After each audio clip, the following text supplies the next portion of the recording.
સૌરાષ્ટ્ર દક્ષિણ અને મધ્ય ગુજરાતમાં ભારે વરસાદની આગાહી છે। વાપી, નવસારી અને સુરતમાં ભારે વરસાદની સંભાવના છે। પંચમહાલ, દાહોદમાં છૂટોછવાયો વરસાદ પડશે તો જામનગર, પોરબંદર, ભાવનગર અને દ્વારકામાં ભારેથી અતિ ભારે વરસાદની આગાહી છે। આણંદ, ખેડા અને અમદાવાદમાં પણ ઝાપટાની આગાહી છે।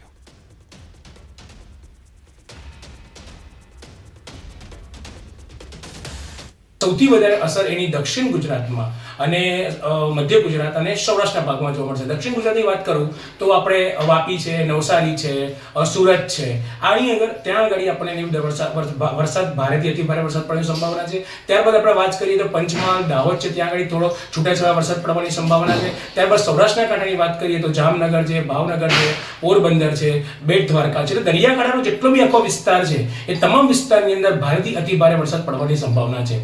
આ તદ ઉપરાંત આપણે વાત કરીએ મધ્ય ગુજરાતની વાત કરીએ તો આણંદ છે, ખેડા છે, અમદાવાદ છે, કપડવંજ છે, તે જિલ્લાઓમાં પણ આપણે 27 કે 28 ઓક્ટોબરના રોજ આપણને હળવા ઝાપટા પડવાની સંભાવના છે। તો 27 અને 28 ઓક્ટોબરે મધ્ય ગુજરાતમાં આગાહી છે। પંચમહાલ, ખેડા, દાહોદ, અમદાવાદ અને ગાંધીનગરમાં આગાહી છે। 28 થી 30 ઓક્ટોબરે સૌરાષ્ટ્ર કચ્છમાં વરસાદની સંભાવના છે। સાબરકાંઠા, બનાસકાંઠા, થરાદમાં હળવો વરસાદ પડશે। પવનની ગતિ વધુ જોવા મળશે। બંગાળની ખાડીમાં પણ એક સિસ્ટમ સક્રિય થવાની છે। 5 નવેમ્બર બાદ પણ વાતાવરણમાં પલટો આવશે। 27 ને 28 ઓક્ટોબરમાં પંચમહાલ, દાહોદ, છોટાઉદેપુર, અમદાવાદ, ખેડા, આપણે ગાંધીનગર અને કપડવંજ ત્યાં આગળ વરસાદ જોવા મળશે। અને 28, 29, 30 ઓક્ટોબરની અંદર આપણને સૌરાષ્ટ્રના દરિયાકાંઠાના વિસ્તારો તે ઉપરાંત કચ્છના થોડા ઘણા અને ઉત્તર ગુજરાતની વાત કરું તો સાબરકાંઠા છે, બનાસકાંઠા છે, થરાદ છે, આ બધાની અંદર આપણે થોડો છૂટોછવાયો વરસાદ જોવા મળશે।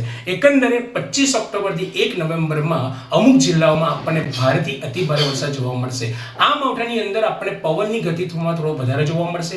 આ સિવાય બીજી એક વાત કરું કે ઓલરેડી બંગાળની ખાડીમાં બી એક સિસ્ટમ સક્રિય થઈ રહી છે, એટલે આવનારા બીજા 10-15 દિવસ બાદ એટલે કે 5 નવેમ્બર બાદ આપણે પાછું માવઠાની અસર જોવાની સંભાવના પણ જોડે છે। બંગાળની ખાડીમાં બનશે મોન્થા વાવાઝોડું। બુધવારે આંધ્રપ્રદેશના દરિયાકાંઠે ટકરાશે। હવામાન વિભાગે જાહેર કર્યો સંભવિત ટ્રેક। 27 ઓક્ટોબરે વાવાઝોડું બનશે અને 29 ઓક્ટોબરે કિનારે ટકરાશે આ વાવાઝોડું। અને આ જ્યારે ટકરાશે ત્યારે ગંભીર સ્વરૂપમાં હશે। 100 કિલોમીટરની ઝડપથી પવન ફૂંકાઈ શકે છે।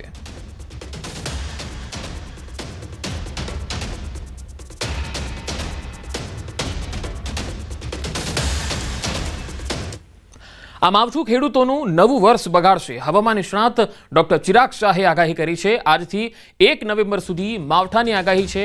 અરબ સાગરમાં સાયક્લોનિક સિસ્ટમ સક્રિય થઈ છે। અલગ અલગ જિલ્લામાં ભારેથી અતિ ભારે વરસાદ થશે। લાનીનો પેટર્નની અસરને કારણે કમોસમી વરસાદની શક્યતા છે। ક્યાંક છૂટો છવાયો તો ક્યાંક ભારેથી અતિ ભારે વરસાદ પડી શકે।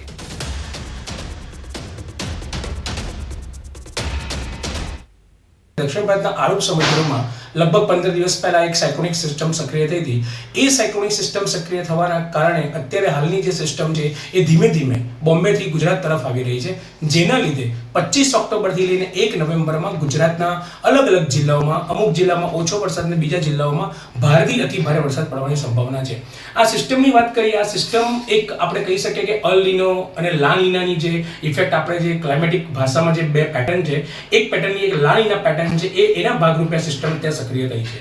આટલા વર્ષોમાં આપણે આજ સુધી કોઈ જોયું નતું કે હવે નવેમ્બરમાં બી માવઠાની અસર જોવા મળશે, પણ આ લા નીનાના કારણે આપણે હવે આ નવેમ્બર મહિના અને ઓક્ટોબર મહિના એન્ડની અંદર આપણે લા નીનાની અસર જોવા મળશે અને એક સિસ્ટમ સક્રિય જોવા મળશે। ધાબળા સાથે રેનકોટ પણ તૈયાર રાખજો। શિયાળામાં કમોસમી વરસાદની આગાહી છે। આગામી 4 દિવસ ભારે વરસાદની આગાહી છે। અરબી સમુદ્રમાં ડિપ્રેશન સક્રિય થયું છે અને આવતીકાલે ભારેથી અતિ ભારે વરસાદની સંભાવના રહેશે। 2 દિવસ અમદાવાદમાં ભારે વરસાદની શક્યતા છે। 27 ઓક્ટોબરે ગાંધીનગરમાં ભારે વરસાદની આગાહી છે। તો દક્ષિણ ગુજરાતના પોર્ટ પર 3 નંબરનું સિગ્નલ પણ લગાવાયું છે। ઉત્તર ગુજરાત તરફના પોર્ટ પર 1 નંબરનું સિગ્નલ લગાવાયું છે। અરબી સમુદ્રમાં સિસ્ટમ સક્રિય હોવાથી માછીમારીઓ દરિયો ન ખેડે એવી સૂચના પણ અપાઈ છે। हैवी रेनफॉल वार्निंग के लिए आने वाले 4 दिनों के लिए गुजरात रीजन के लिए हैवी रेनफॉल की वार्निंग है। और सौराष्ट्र के लिए बात करेंगे तो आज के लिए हैवी रेनफॉल की वार्निंग और कल के लिए वेरी हैवी रेनफॉल की वार्निंग, उसके बाद डे 3 और डे 4 के लिए हैवी रेनफॉल की वार्निंग है।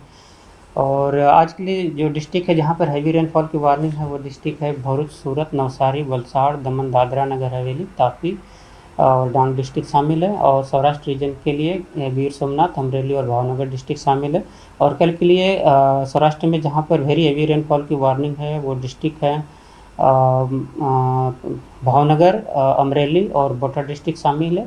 और इसके अलावा सौराष्ट्र के सारे डिस्ट्रिक्ट कवर हैं जिसमें हैवी रेनफॉल की वार्निंग है। फिशरमैन वार्निंग की बात करेंगे तो आने वाले 5 दिनों के लिए फिशरमैन की वार्निंग है, और जो विंड की स्पीड होगी वो 35 से 45 किलोमीटर, और जो गस्टिंग विंड होगी वो 55 किलोमीटर पर आवर के आसपास रहने का पूर्वानुमान है।